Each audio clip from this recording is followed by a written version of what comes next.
시청자 여러분, 일본이 미국을 따라가지 못하는 이유를 저는 창조적 문제, 창의성의 문제 때문이 아닌가 생각이 듭니다. 일본 기업들 뭐 너무나 잘하고 사실은 있죠. 소니나 뭐 토요타. 그런데 일본 기업들이 우리가 일반적으로 이렇게 남의 기술을 모방을 해서 그거를 제품화시키는 그런 탁월한 능력을 갖고 있죠. 우리가 그거를 fast follow라는 얘기를 쓰는데, 그러나 미국은 구글이나 애플 같은 창의적인 회사들이 어떤 그 창조성으로 세계 기업들을 리드하고, 우리가 퍼스트 무버라고 하죠. 바로 그런 면에서 미국과 일본의 어떤 차이를 만드는 게 아닌가 하는 생각인데요. 창조하면 생각나는 것이 우리가 그 산업기술 측면에서는 R&D입니다. 새해 두 번째 인터뷰인데요. 한국산업진흥기술원의 김용근 원장님 오늘 모시고 말 그대로 한국산업기술진흥을 위한 그런 문제, 또 R&D에 관한 얘기를 좀 나눠보고자 합니다. 김용근 원장님을 여러분께 소개해드리겠습니다. Going back to the corner where I first saw you. Gonna camp in my sleeping bag, I'm not gonna move. Got some words on cardboard, got your picture in my hand. 김 원장님 안녕하세요. 네, 안녕하세요. 반갑습니다. 네, 반갑습니다. 새해 복 많이 받으시고요. 네, 새해 복 많이 받으십시오. 네. 날씨가 뭐 맹렬하게 추워요. 네, 그죠? 금년 유난히 추운 것 같습니다. 유난히. 예. 네. 저희들이 이렇게 대담 프로를 이렇게 찍으러 올 때마다 이제 쭉 이렇게 그 이력서를 제가 이제 조사를 하고, 또 이렇게 뭐 아는 분들한테 그분이 어떤 분인가를 또 이렇게 알아보기도 하고 그러는데, 네. 김 원장님 보니까 산자부에서 오래 계셨더라고요. 네, 좀 계속 근무를 했습니다. 계속 산자부에 계셔가지고, 제가 산자부에 친구가 하나 있어가지고, 네. 이렇게 물어봤어요. 김 원장님 어떤 분이냐 하니까 그 친구가 두 마디로 대답을 하더라고요. 네. 김 선배는 언젠가 한번 산자부에서 이렇게 직원들이 선배들 인기 투표를 했는데, 그때 원장님이 1등 하셨다 그러더라고요. 맞습니까? 아, 그랬습니까? 그 친구가 그런 얘기를 네. 하더라고요. 그래서, 야, 이렇게, 그러면서 편안하시고, 이렇게 소탈하시다고 그런 얘기를 해서, 후배들이 굉장히 좋아하는 선배였구나라는 걸 제가 알았고, 또 한 가지는, 원장님이 미국에 연수 가셨은 적이 있으셨어요? 예, 예. 제가 IMF 직전에 갔었어요. 네, 어디로 가셨었죠? 그 허드슨 연구소라고. 허드슨 연구소. 그때 IMF를 맡고서, 연구소에 계시면서 원장님께서 뉴욕 타임즈에다가 뭐 기고를 하셨다고 그러더라고요. 그 친구 얘기가. 네, 예. 그래서 그 뉴욕 타임즈에 기고를 해서 뭐 우리나라 한국 경제 어떤 그런 그 위기 상황과 관련된 무슨 글을 썼다 그러면서 이 친구 얘기가 그런 문제의식을 갖고 있는 분이다, 이렇게 굉장히 좋은 쪽으로 한 두 가지를 말씀해 줬어요. 그래서 그 어떻게 기고를 하시게 됐습니까? 그 당시에 우리 IMF가 터져서 전 세계나 미국 언론에서 한국 경제가 다 잘못됐다. 네. 한국 같은 나라 더 이상 닮아서 안 된다.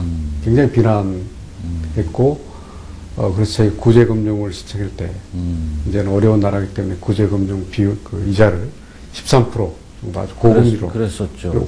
했었습니다. 그래서 이건 아닌데, 우리가 열심히 했고, 또 채권단도 분명히 저희를 믿고 투자를 했지 않습니까? 그래서 하루아침에 이렇게 바뀌었는데, 저희가 그 한국은 열심히 하는 나라고 희망이 있고, 네. 또 채권단도 책임이 있다. 네. 그래서 구제금도 정상이자율로 해야 된다. 네. 그런 논조를 했고, 그게 아마 뭐 이렇게 의미가 있는 걸로 신문사에서 받아준 것 같습니다. 참 우리 보통 연수 가면은 뭐 그렇게 공부를 열심히 하는 거예요. 그런데 그렇게 문제의식을 갖고 아무튼 뉴욕타임즈에 기고를, 이게 물론 영어로 하셨겠죠. 네, 그죠? 아무래도 뭐 태어난 사람이 아니면 그 영어 글로 기고한다는 것도 쉬운 건 아닌데, 참 하여튼 뭐 그러면서 제 후배가 그런 문제의식을 참 높이 평가를 하더라고요. 그래서 후배들한테 이런 평가를 받는 분이라면은 우리 한국산업기술진흥원, 우리가 키아트라고 그러죠. 키아트. 네. 여기도 잘 끌고 있겠구나 하는 뭐 그런 기대감을 한번 가져봤습니다. 네, 고맙습니다. 네. 자, 키아트라는 한국기술진흥원, 한국산업기술진흥원 출범한 지가 한 2년 정도 됐나요? 어떻죠? 이제 18개월쯤 된 것 같습니다. 18개월, 2년이 채 안 됐네요. 이게 지식경제부 산하기관인데 아무래도 이명박 정부 들어와서 새로 생긴 기관이라서 저도 사실 잘 모르겠어요. 정확히 대충 그냥 말 그대로 산업기술진흥원이니까 뭐 그런 쪽이겠구나 생각을 하는데, 좀 소개를 좀 먼저 원장님한테 부탁드리겠습니다. 지금 말씀하신 대로 이제 저희가 R&D, 산업기술을 다루는 공공기관이 여러 개 있었습니다. 네. 분야별로 이제 기업 기획하는 데 따로 있었고, 또 산학협력하는 데 따로 있었고, 근데 그게 연결되지 않습니다. 그래서 작년 2009년 5월에, 작년 재작년이네요. 2009년 5월에 5개 기관을 통합해가지고 소위 R&D를 장래 10년 동안 뭐 할 것인가 그런 기획도 하고 그 기획을 가지고 큰 프로젝트를 이제 집행도 하고 또 R&D에 둘러싼 인력 문제, 좋은 인재들을 양성하고 또 해외하고 또 국제 공동 연구도 하고 그래서 R&D가 기획에서부터 실제 기업의 상업화까지 이어지는 일을 종합적으로 하라. 뭐 그런 취지에서 저희 산업기술진흥원을 이제 설립했고요. 저희가 산업기술에 관한 종합적이고 대표적인 일을 한다. 이렇게 보시면 쉬울 것 같습니다. 그렇군요. 어쨌든 모두의 제가 말씀드렸지만 국가 R&D 정책 전반을 이제 기획하고 집행하는 그런 정부산하기관일 텐데 뭐 제가 조금 말씀드렸지만 원래는 국가 경쟁력에서 그 R&D가 갖는 중요성 그게 그렇게 하여튼 뭐 많은 사람들이 얘기를 하죠. 네, 그렇죠. 어떻게 정리를 좀 해주시죠. 네. 우리가 최근에 이제 G20 의장국도 됐었고 그랬죠. 또 경제 규모로 보나 무역 규모로 세계 12, 13입니다. 그렇게 되기까지는 우리나라 잘 아시는 반도체, 조선, 휴대폰, 자동차 이런 우리 산업기술 제품들이 세계 10등 안에 들었기 때문에 가능한 거죠. 그래서 산업기술이야말로 과거 1960년대에 의해서 가난한 나라에서부터 여기까지 오는데 산업기술의 발전과 똑같은 역사를 보이고 있습니다. 그래서 우리가 갖고 있는 모든 수출 제품이 다 우리 기술의 바탕에서 나오기 때문에 산업기술이야말로 우리 국가가 먹고 살고 나가는 제일 핵심 요소인 것입니다. 자, 우리가 R&D라는 게 이제 소위 그 리서치 앤드 디벨롭먼트죠. 네. 가장 그 기업에서 중요한 부분인데 우리나라 전반적인 글쎄요, 그걸 어떻게 말씀드려야 될까? R&D의 수준이라고 할까요? 실제로 우리의 R&D 수준을 어떻게 평가를 해야 될 건지 먼저 좀 우리 스스로의 위치를 한번 좀 점검을 한번 해보죠. 전체적으로 보면 이제 우리 이 나라가 생산기술, 소위 이 부품을 가지고 제조해서 물건을 만드는 생산기술은 세계 최고라고 봅니다. 이런 부품 소재를 수입해가지고 그 덕분에 우리가 이제 그만큼 수출을 하고 또 이렇게 국가가 잘 되고 있고요. 생산 기술을 만드는 기술은 최고인데 그리고 이제 그걸 받쳐주는 우리 인력도 최고 수준입니다. 우리 R&D 인력 박사들 그동안 많이 공부하시고 연구하고 해가지고 또 특허도 우리가 한 세계 등록한 사이 이렇게 많은 아이디어를 특허를 내고 있죠. 그래서 전반적으로 우리의 생산 기술과 인력의 그 좋은 인력들은 세계 최고 수준이라고 저희가 장담을 하고요. 다만 이제 우리가 더 선진국으로 나가기 위해서는 창조적인 면, 이제 1등 하는 게 해야 되는데, 그 생각과 창조, 창의성으로 가면 우리가 좀 아직도 선진국에 미치지 못하고 있습니다. 그래서 이제 어려운 기술들, 그러니까 우리가 소셜 네트워킹 기술이라고 하는데, 그 소셜을 사회를 전체를 겪는 그런 소프트웨어는 약하고, 그 부분적인 강하죠. 전체를 보는 기능이 약하고, 또 아까 말씀하신 애플 같은 회사처럼 창의적 제품을 하는데 또 약하고, 우리가 다 부품 소재를 거기 다 우리께 대부분인데 그 제품 자체를 못 만드는 거죠. 그래서 앞으로 우리나라가 생산 기술에다가 창의성을 더하면 그야말로 우리가 더 앞서갈 수 있는 그런 상황입니다. 그래서 따라갈 오는 그 기반 충분하다. 앞으로 또 더 나가기 위해서는 생각과 창의성, 상상력이 더 중요하다 이렇게 생각합니다. 작년에 저희 그 서울경제신문에서도 이제 그 외국에서 유명한 석학들을 불러다가 이제 소위 서울 포럼을 했어요. 크게 신라 호텔에서 크게 했었는데 거기서 저도 이제 몇 세션을 들어가서 들어보니까 참 그 외국 분들이 대한민국의 놀라운 경제 성장에 대한 많은 평가를 해주시죠, 당연히. 그러면서도 아직도 조금 그 2% 부족한 부분을 바로 창의적 부분들. 아직 뭐 일본식으로 우리가 그냥 제품을 이렇게 남의 기술을 갖고 그걸 이렇게 빨리 우리 걸로 만들어 제품화시키는 거는 탁월한데 아직도 조금 창조적인 면, 그야말로 구글이나 애플이죠, 그죠? 그런 회사들처럼 그런 면에서 조금 부족한 부분이나 그런 게 이제 하여튼 산업 우리 기술진흥원에서 조금 원장님 그 리더십으로 좀 많이 좀 해야 될 그런 과제입니다. 지금 중점 뭐 추진 사업이라고 할까요? 그런 거 하고 작년에 1910년이요. 산업기술진흥원의 뭐 어떤 그 1년 동안의 대표적 성과 같은 거 좀 뭐 그래도 소개를 좀 해주시죠. 예를 들어서 우리가 왜 상상력이나 창의성이 중요하다 네. 하냐 좀 더 설명드리면 예를 들어서 우리 애플의 아이패드 아이패드 같은 건 음악을 아주 예쁘게 팔아먹는 거거든요. 그러니까 모든 이제 융합과 이 생각, 인문학과 결합된 제품일 때 네, 네. 소비자들이 원하기 때문에 그렇죠. 그래서 이제는 우리 기술이 그러한 융합과 창의성이 바탕이 된 우리 R&D 생태계 조성이 굉장히 중요하기 때문에 제 산업기술진흥원이 어떤 그런 대표적 기관으로서 테크 플러스 포럼이라는 그래서 기술과 인문학의 융합이 필요하다는 그런 주제의 큰 포럼을 열었습니다. 그래서 그런 우리나라의 R&D 문화를 좀 더 창의적으로 가는 그런 대표적 사업들을 몇 개 했고요. 그 다음에 또 우리 학교, 중고등학교에서부터 창의성이 일어나기 때문에 네. 학교에 또 기술 교재도 만들고 또 학교에 서로 공작실에서 실험할 수 있는 데도 네. 조언해주고 그래서 학교의 상상력을 좀 길러주고 또 우리 아까 말씀드린 대로 산업기술진흥원이 5개가 통합하다 보니까 내부적인 융합이 좀 부족했습니다. 그래서 작년에 저희가 직급도 다르고 보수도 다른 네. 그런 5개 한 지붕 5가족인데 저희가 아이고, 그 조직을 그렇게 뭉쳐놓으면은 뭐 쉽지 않을 텐데. 작년에 하여튼 네, 네. 대화도 많이 하고 해서 서로 직급과 보수를 어느 정도 이렇게 균형되게 그러셨군요. 맞춰서 이제는 한 지붕 한 가족이 될 수 있는 그런 화학적 토대를 좀 마련했습니다. 그래서 내부적으로는 이제 내부적도 융합, 또 밖으로도 우리 전체 산업기술 생태계가 융합하는 정도 네. 나름대로 토대를 닦는 일을 했다 이렇게 생각합니다. 그러시구나. 뭐 대외적인 어떤 그런 본래 산업기술진흥원의 일들하고 그다음에 집안 문제까지 하시느냐고 참 바쁘셨겠어요. 지금 말씀하신 것 중에서 원장님 테크 플러스 2010이라는 거 그런 그 포럼이었나요? 그러니까 포럼이었습니다. 그렇죠. 예. 주제가 아무래도 뭐 이노베이트 코리아라고 그렇게 지금 그렇게 제가 들어서 알고 있는데 어떻게 포럼이 그 개최가 됐어요? 다른 포럼하고 좀 어떻게 달리 하셨어요? 어떻게 하셨습니까? 좀 새롭게 했습니다. 아, 그러죠. 그러니까 이노베이트 코리아 한국을 혁신시키는 건데 이제 기존 방식이 아닌 포럼도 재밌어야 되거든요. 요즘은 재미없으면 아무도 안 봐요. 네. 이 뒤 프로그램도 원래 마찬가지고. 원래요. 기술은 재미가 있습니다. 네, 네. 만지고 배우고. 근데 한국은 기술을 재미없게 만들게 가르쳤기 때문에 마치 맞아요. 기술하면 재미없는 걸로 생각되지만 실은 기술은 재밌거든요.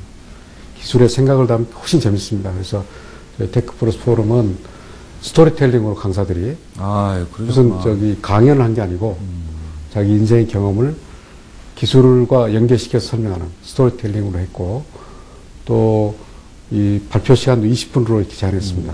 20분은 이제 딱딱 길지도 않고 네. 핵심적인 이슈를 갖기에 딱 적당한 시간이거든요. 네, 네. 그리고 저희가 포럼에 대한민국 최고의 테크놀로지를 동원해서 영상, 또 음악, 또 무대 장치까지 영화 수준의 그런 무대 장치를 가지고 했기 때문에 아마 이틀 동안에 한 8,000명의 그 분들이 오셔가지고 네. 그 몰입도가 아마 대단했습니다. 계속 몰입하고 또 주제 자체가 테크놀로지 자체를 얘기하기보다는 예술과 또 디자인 또 경제 이런 다른 분야를 엮어주는 강의였기 때문에 누구나 다 아주 배우 같다 이렇게 하는 그런 상당히 획기적인 포럼으로 저희 구성을 했습니다. 거기서 제가 또 인상 깊게 배운 게 저도 그 남궁현 씨라고 네. 그 드러머이면서 크리에이터가 있습니다. 그분이 와서 강연 내용 중에 기술은 뭐 빠르게 하고 생생한 영상, 기술은 우리에게 감탄을 준다는 겁니다. 하는 소리. 근데 거기에 예술이 들어가야 감동이 있는 거죠. 그렇죠. 그래서 기술과 예술의 결합. 이럴 때 우리 기술이 세상을 바꾸는 제품, 세계 최고의 제품을 만들어낼 수 있다. 아주 그런 핵심적 메시지를 전해주는 그러셨군요. 아주 재밌는 포럼이었습니다. 이렇게 그 세미나나 포럼을 이제 그런 것도 보면은 옛날처럼 그냥 일방적으로만 이렇게 해가지고는 네. 졸고 앉아 있죠. 그러니까 네, 세미나나 포럼에 참석한 사람들도 쌍방향으로 서로 자기 의견도 개진하고 그래서 서로 토론하고 또 일종의 그런 퍼포먼스 같은 것도 해서 어떤 그 같이 동참하고 하는 그런 분위기로 그런 걸로 가셨구나. 예, 그래서 우리가 콘서트 같이 그렇게 과거 다른 포럼에서 보면 인사말 길지 않습니까? 뻔한 얘기요. 프로토콜. 하나만 하는 얘기. 네, 그래서 그거 싹 빼고요. 잘하셨네요. 바로 본론 들어갔습니다. 네. 너무 잘하셨네요. 근데 지금 제가 그 원장님 자료를 제가 좀 갖고 나왔는데 그동안에 그 테크 플러스 그 지금 그 포럼에서 실천 방안이 한 10개 정도 제안을 하셨더라고요. 국민 실천 10대 제안이라는 게 한 10개 정도 있는데 그 잠깐 항목을 좀 살펴보도록 하죠. 네. 제가 보니까는 테크 플러스형 CEO를 배출하자 뭐 이런 얘기도 있고요. 그죠? 또 뭐 미래 생활 연구를 활성화하고 융합형 R&D 프로세스를 만들고 또 도전과 실패의 공존 문화 조성이 필요하다. 뭐 성과 공유 체제 7대3에서 3대7로 전환하자. 뭐 이런 것도 있고요. 또 그린 리펀드 제도를 추진하자, 녹색 소비자원을 설립하자, 뭐 이런 구체적인 것들이 10가지가 지금 제안이 되어 있는데, 그 중에서 몇 가지만 한번 제가 오늘은 좀 여쭙겠습니다. 네. 그 도전과 실패의 공존 문화 조성이라는 거, 이게 기존의 이제 성공과 실패 이분법적 평가 체제에 비춰볼 적에는 사실 굉장히 혁신적인 거라고 볼 수 있는데, 조금 알아듣기 쉽게 요를 뭐 어떤 취지인지 개념인지 좀 말씀해 주시죠. 뭐 잘 아시다시피 실패는 성공의 어머니거든요. 네. 근데 한국 사회는 어쨌든 실패를 하면 안 되게 됐습니다. 두려워하지요. 실패하면 벌칙이 너무 크기 때문에. 맞아요. 예, 그래서 선진국도 마찬가지고 실패를 젊은이들한테 과감하게 할 수 있는 체제가 돼야 창의적 제품이 나옵니다. 그렇지 않고는 실패를 없는 제품은 뻔한 제품만 만들어내요. 그래서 어떻게 하면 실패하는 분들한테 재기의 기회도 주고 뭐 그런 문화가 돼야 되는데 저희 R&D 평가도 성공해야 다음 또 기회를 주거든요. 그래서 평가 제도를 바꿔야 되겠다.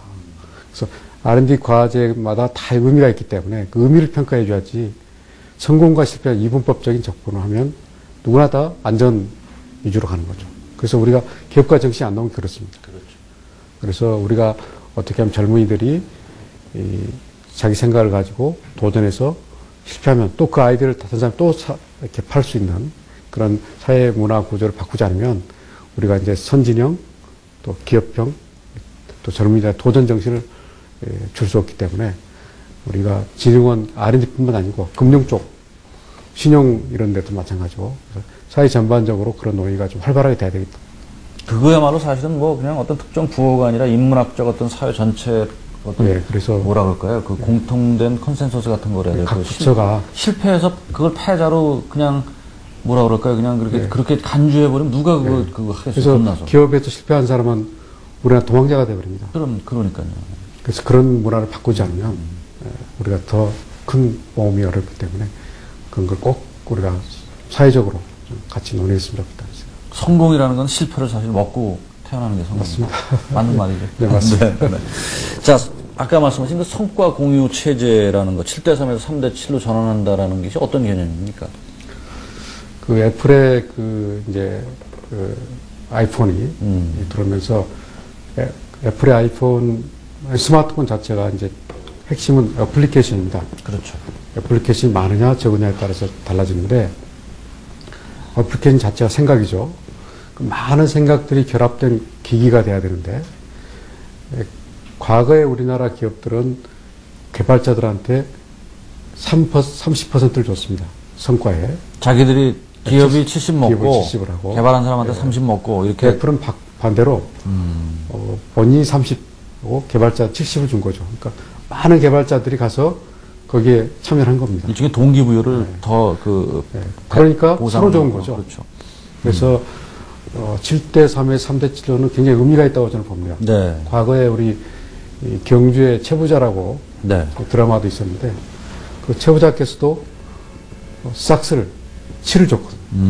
그 소장농들한테. 아, 소장농들한테 본인이 치를 갖는 게 아니고 소장농들한테. 그러니까 더 많은 소장님들이 와서 더 열심히 하는 거죠. 그래서 앞으로 우리가 동반성장 얘기를 많이 하는데 성과에 대한 그런 인식이 될 때 진정한 동반성장이 된다. 중소기업과 마찬가지로 대기업과. 그래서 우리의 경영 패러다임에서 경영자가 숫자 관리, 매출액, 수익액, 인센티브만 가려면 절대로 치를 줄 수 없는 거죠. 그래서 우리는 평가 제도도 네. 이제는 이런 구조로 바뀌어야 진정으로 세계 최고의 소위 생태계, 기업 생태계가 구성되리라고 이렇게 생각을 합니다. 결국 창조라는 것도 그런 제도의 어떤 변화와 혁신을 통해서 창조를 국가대국과 연계된 그렇죠. 유도해 나가는 거죠. 대화 효과가 있는 거죠. 그렇죠. 그런 동기부여를 하겠다는 그런 취지였고. 자, 이제 녹색 성장 요즘 얘기 많이 나오는데 그것도 어쨌든 산업기술 R&D 핵심 키워드가 아닐까 싶어요. 그래서 아마 나온 게 소위 그 녹색 소비자원이라는 걸 말씀하신 것 같은데 그게 뭐 어떤 기관인가요? 뭡니까? 네, 저희가 이제 어떤 그런 기관이 됐으면 좋겠다. 기관이 한번 대한민국에 네. 새로 생겼으면 좋겠다는 건데, 녹색 사회, 요새 녹색 기술을 뭐 얘기를 하지만, 우리가 미래의 녹색 사회는, 소득이 올라가서 이제 자연과 환경을 선호하는 사회거든요. 네. 소비자들이 그 단계 가면은 아름다움을 추구합니다. 선진국가면 아름답잖아요. 아, 그럼요. 그래서 돈 쓰고 오지 않습니까? 마찬가지 우리도 제주도 올레길을 비행기 타고 가서도 걷고 싶은 나라가 되는 거예요. 그래서 우리가 녹색 사회는 아름다움이 필요하고 그 아름다움은 규제와 규율을 통해서 만들어가는 겁니다. 우리 마음대로 혼자 내 기업, 내 상점 혼자 시끄럽게 하고 뭐 디자인 마음대로 하면 안 되고 전체가 아름답게 조화된 거예요. 그래서 앞으로 미래의 녹색 사회는 규율과 함께 간다. 근데 그 규율은 그 당시 하이 테크놀로지로 결합된 규율이죠. 그래서 뭐 LED를 써라, 좋은 기술을 써서 만들어 나가야 돼. 그래서 규율과 하이텍과 소비자가 같은 개념인데 아직은 우리가 그런 논의가 별로 없습니다. 네. 그래서 녹색 분야에는 별도의 합의기구, 시민단체 들어가고 소비자도 들어가고 또 생산자 들어가가지고 미리 잘 설계를 해주지 않으면 그게 난개발이 되거든요. 그래서 그런 분야에 대해서 우리가 그건 현재 소비자원 가지고는 부족하기 때문에 별도의 그 전담하는 기구가 있어서 네. 자율적, 참여적인 형태의 어떤 논의가 있으면 좋겠다. 그게 결국 이제 공학과 인문학의 소통, 그 다음에 테크놀로지와 문화의 어떤 뭐라 그럴까요?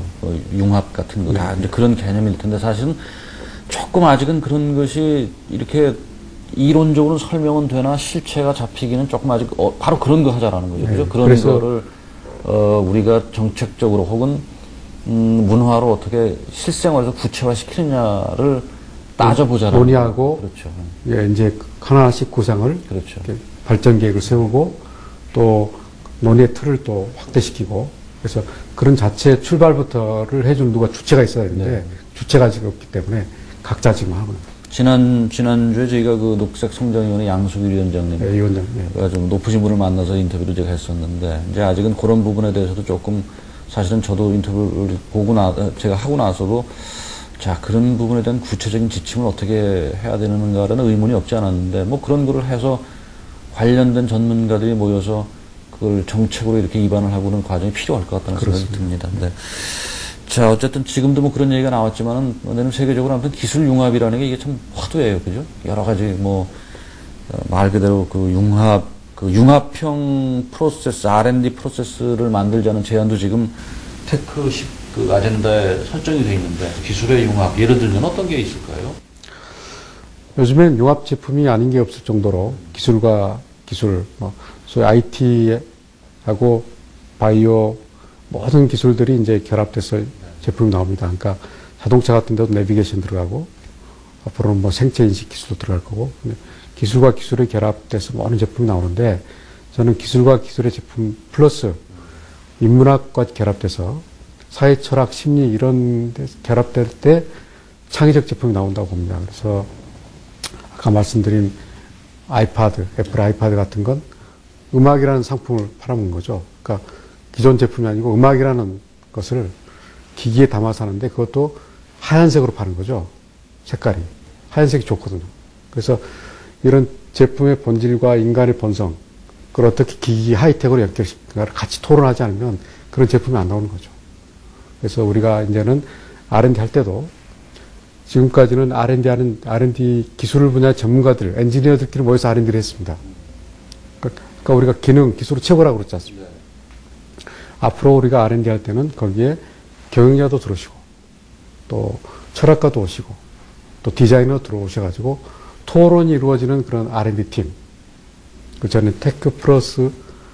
팀이라고 봅니다.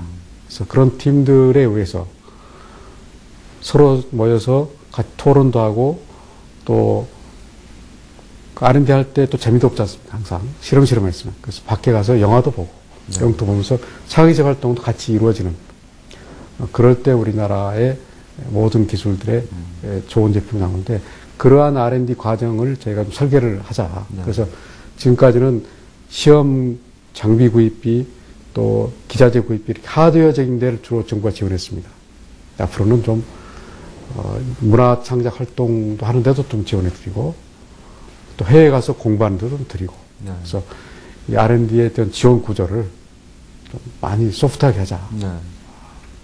이렇게 해서 우리 R&D 자체 프로세스가 소프트하고 창의적으로 될 때 그 최종 제품도 결과물도 뭔가 남과 다른 소비자들이 인간들이 원하는 쪽으로 가지 않겠냐 해서 프로세스 자체를 좀 소프트하게 스마트하게 하자는 걸 좀 얘기하고 있습니다.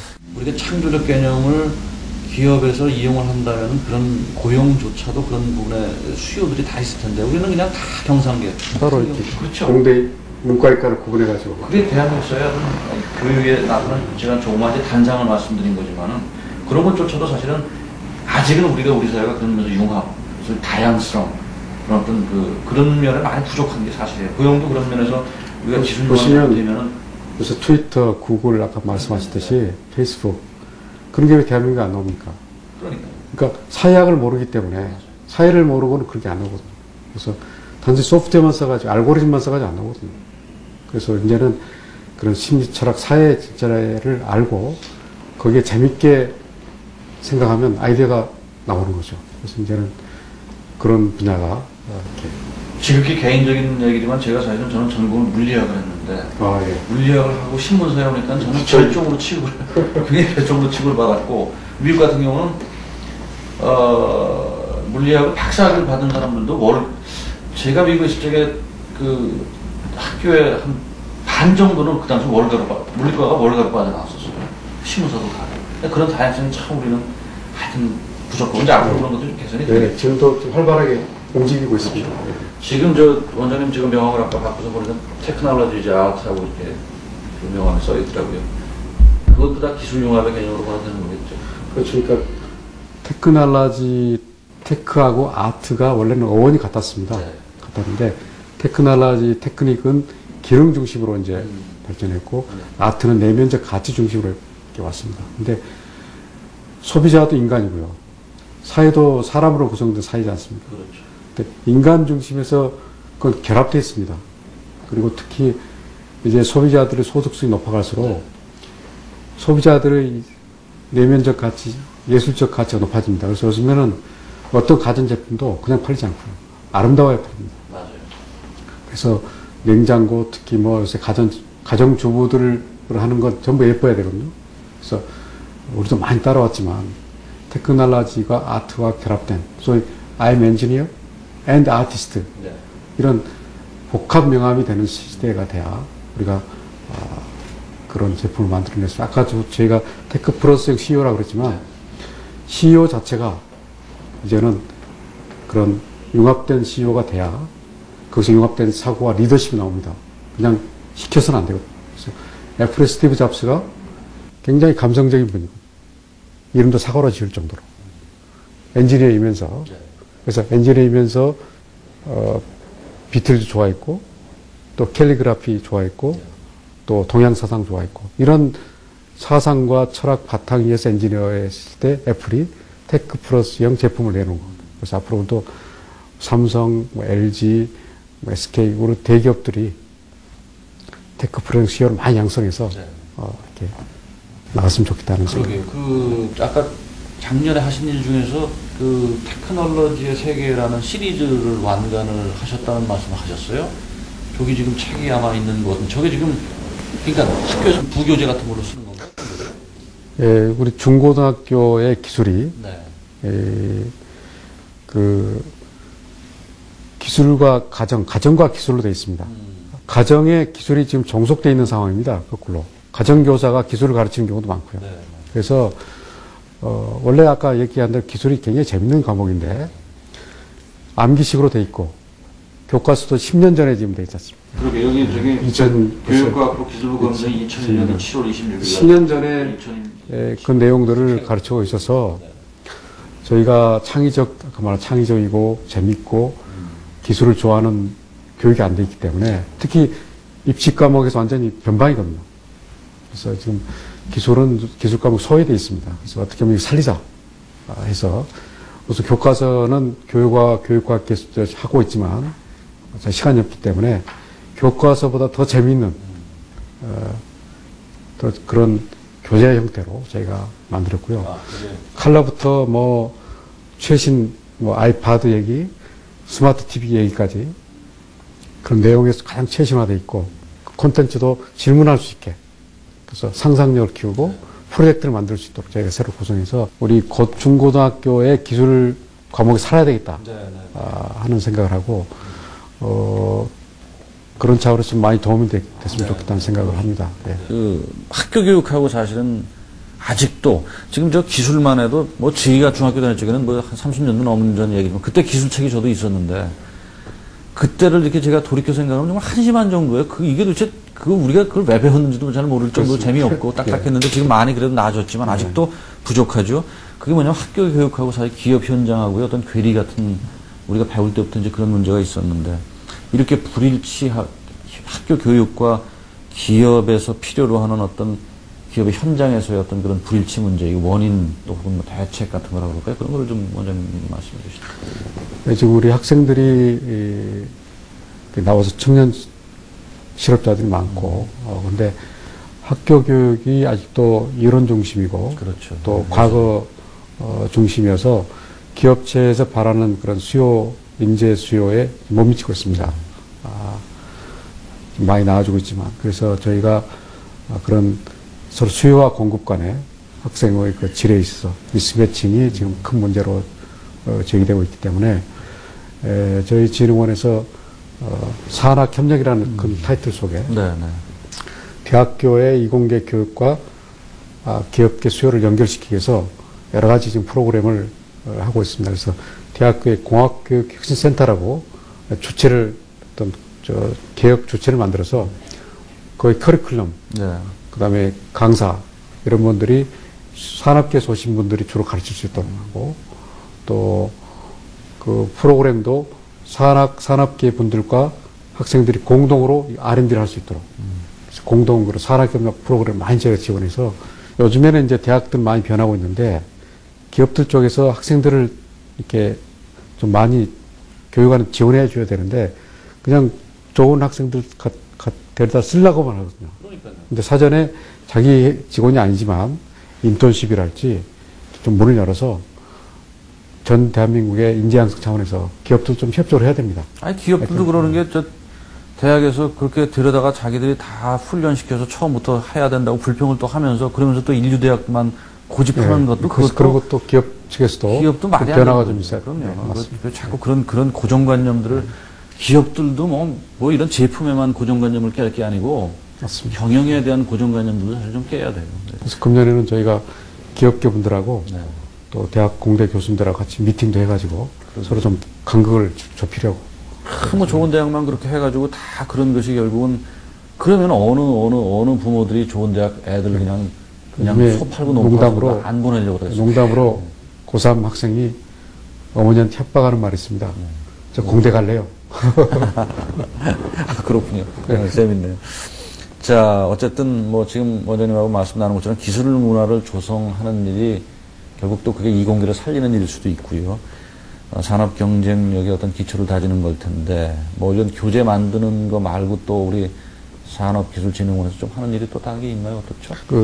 하나는 이제 아까 핸즈온 교육, 손으로 만지면서 배우는 이제 기술이기 때문에 고등학교, 중고등학교에 저희가 기술 공작실이라는 이름으로 방과 후에 클럽을 만들어서 서로 자기들이 제안한 아이디어를 제품화시키는 그런 사업에 저희가 지원하고 있습니다. 한 17개 했는데 굉장히 재밌어하고 학생들이 그 꿈을 키우는데 도움을 드리고 있고요.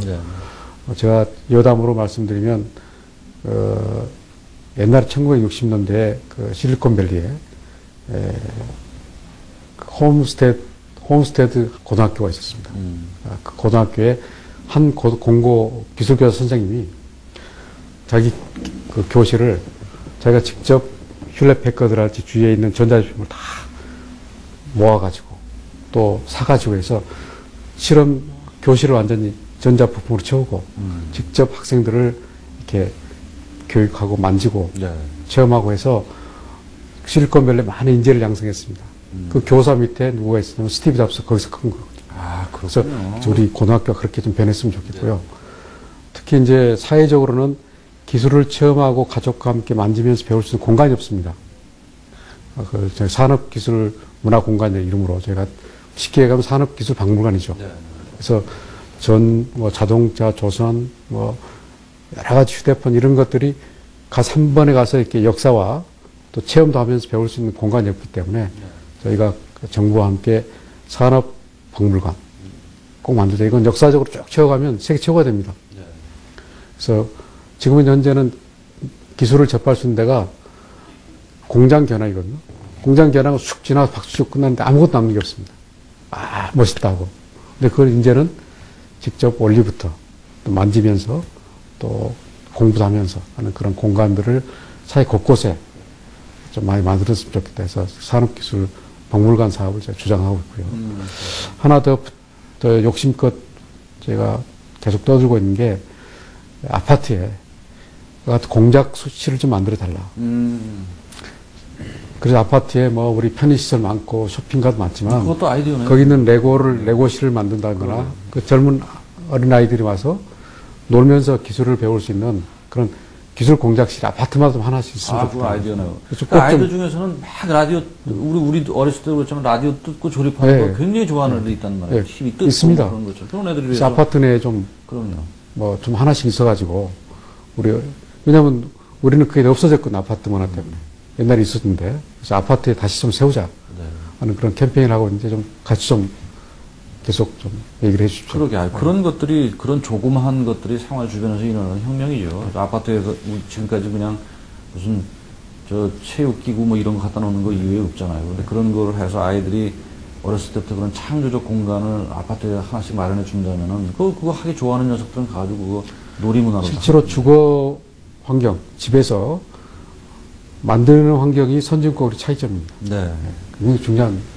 자, 그럼 그 R&D 성과를 높이기 위해서는 아무튼 어떤 그 사업 관리 체계부터 변화해야 된다라는 그런 사실 얘기들도 많이 나와요. 그 부분을 조금, 설명을 해 주시죠. 네. 요새 키워드가 이제 개방과 융합 창조입니다. 그래서 우리 R&D를 지금은 우리나라 분들 중심으로 우리나라 교수, 연구원, 또 이렇게 학생 중심으로 우리 한국 분들의 R&D죠. 그러나 저는 이제는 선진국과 같이 해야 되겠다. 그 세계 1등이 아닌 1등인 서울대학교도 세계 100등이 될까 말까 한다고 그럽니다. 그 수준 가지고는 1등이 되기 어렵지 않습니까? 그래서 이제는 세계 최고의 분들과 같이 공동 연구를 하자. 그럴 때 우리가 세계 최고 되는데 빨리 갈 수 있다는 거죠. 그래서 이제 개방, 그리고 R&D 시스템을 국제 공동 연구를 좀 더 많이 강화하는 쪽으로 저희가 지금도 하고 있지만 더 강화해서 그것이 로컬리스 글로벌입니다. 우리끼리 하면 우리 내셔널 팀밖에 안 되지만 이제는 외국 같이 하면 글로벌 팀이 되거든요. 그래서 그런 개방 쪽으로 저희가 좀 많이 가고 그 다음에 융합 아까 말씀드린 대로 자기 한 분야만이 아니고 교수님들이 벽을 트고 옆방 교수님들과 같이 손잡고 일하자. 그래서 교수님들 간의 벽을 트고 학교 간의 벽을 트고 또 부처 간의 벽을 트는 그런 융합형 프로젝트를 제일 먼저 우선 지원하자. 그래서 누가 더 많이 융합해 오시는가를 가지고 더 먼저 점수를 드리는 그런 융합형 프로젝트. 그 다음에 창의적. 그래서 이제는 R&D 하실 때도 기존 방식과 아닌 새로운 방식으로 또 새로운 사람과 함께 연구하는 프로젝트에 우선 드리자 해서 저희 산업기술진흥원이 시범적으로 금년에 몇 가지 사업은 개방과 융합 창조 쪽으로 하는 프로젝트를 최우선적으로 지원하는 그런 쪽으로 해서 이제는 건물 세우고 장비 구입하고 기자재만 주는 하드웨어적인 지원에서 생각을 많이 하는 프로젝트에 오히려 더 많이 주는.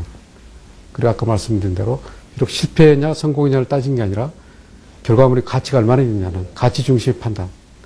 이런 쪽으로 저희가 R&D 관리 시스템을 바꾸면 자연스럽게 대한민국 전체가 바뀌지 않을까. 그래서 그런 쪽으로 저희가 좀 노력을 할까 합니다. 자, 이제 시간이 거의 다 가서요. 원장님한테 좀 마무리 질문을 좀 드리고 싶은 거. 뭐 우리가 사실 테크놀로지 코리아 뭐 이미 다 인정을 어느 정도 받았지만은 아무튼 그래도 정말 세계 최고의 기술 강국으로 도약하기 위해서 원장님이 생각하시는 뭐라 그럴까요? 가장 필요한 것 혹은 중요한 것 하나만 좀 원장님 그 지혜원 말씀을 좀 해주시죠. 네.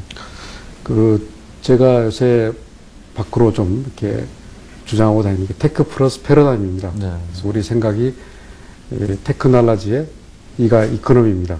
그 C가 컬처고 H가 휴먼, TECH가. 그래서 기술과 기술. 아, TECH가 그거구나. 그러니까 T가 그냥 테크놀로지의 줄임말이 아니고요. 예. 테크놀로지 플러스 이코노미 플러스 컬처 플러스 휴먼. 그러네. 좋은 말 다 들어가 있네요. 플러스 네. 플러스입니다. 아, 플러스. 네, 거기에 더할 수 있는 거죠. 그렇군요. 네. 테크 플러스라는 개념으로 가지고 우리가 이제는 경영에서부터 네. R&D서부터 회사 운영에서부터 네. 모든 데서 융합하고 소통하고 끌어안는 그런 것들이 우리 국가 경쟁력, 산업 경쟁력을 키우는 이제 핵심이기 때문에 테크 플러스라는 개념을 가지고 우리 각자 일했으면 좋겠다. 이걸 계속 저도 그런 입장이라고 우리 사회가 좀 그렇게 됐으면 좋겠다. 그런 바람이 있습니다. 네.